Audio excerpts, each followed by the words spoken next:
ఇక్కడ ఇంకొక అంశం ఏమో కనబడ తప్పైంది మన్నించండి ఎమ్మెల్సీ రవీందర్ రావుకి ఏబిఎన్ క్షమాపణలు. ఇది తెలంగాణ ప్రాంత ప్రజలు ఒక ఉద్యమకారుడు జోలికి వస్తే అది ఎంత పెద్ద ఛానల్ అయినా క్షమాపణ చెప్పు.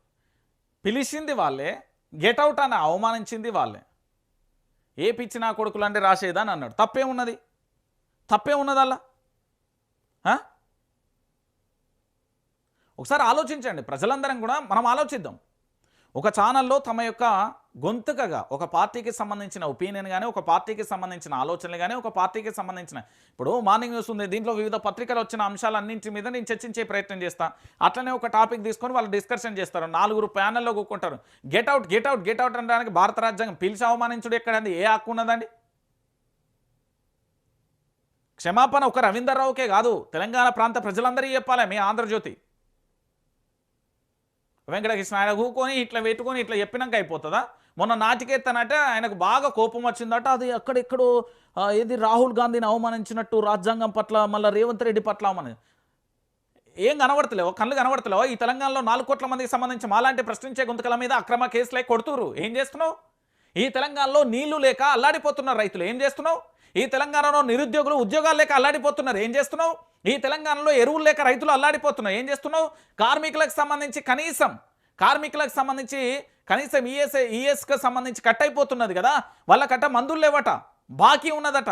దాదాపుగా 2022 నుండి ప్రతి 3 నెలలకు ఒకసారి మీటింగ్ జరగాలి. ఇప్పటి వరకు మీటింగ్ జరగలే ఈఎస్ఐకి సంబంధించి. ఏం చేస్తున్నావు? దాంతోపాటు ఈ తెలంగాణలో పూర్తి స్థాయిలో డిజిటల్ ప్లాట్ఫామ్కు సంబంధించి నొక్కే ప్రయత్నం చేస్తున్నావు. ఏం చేస్తున్నావు? ఈ తెలంగాణలో పూర్తి స్థాయిలో టాపిక్ డైవర్షన్ కోసం ఫోన్ ట్యాంపరింగ్ అనేది ఒక ఎపిసోడ్ తీసుకొస్తాను. ఏం చేస్తున్నావు? ఫార్ములా ఈ రేస్కు సంబంధించి అలా సుత్తే ఏం లేదు. దాని గురించి ఏం చేస్తున్నావు? మేడిగడ్డకు సంబంధించిన రిపేర్ల గురించి మాట్లాడతలేవు. దాంతోపాటు ఇక్కడ ఏంది మంత్రుల మధ్య తన్నుకుంటాలా? ముచ్చటేమైపోయింది? పచ్చగా అసలు కాంగ్రెస్కు సంబంధించి మీటింగ్ పెడతాను, వార్తలు ఎందుకు వేస్తలేవు?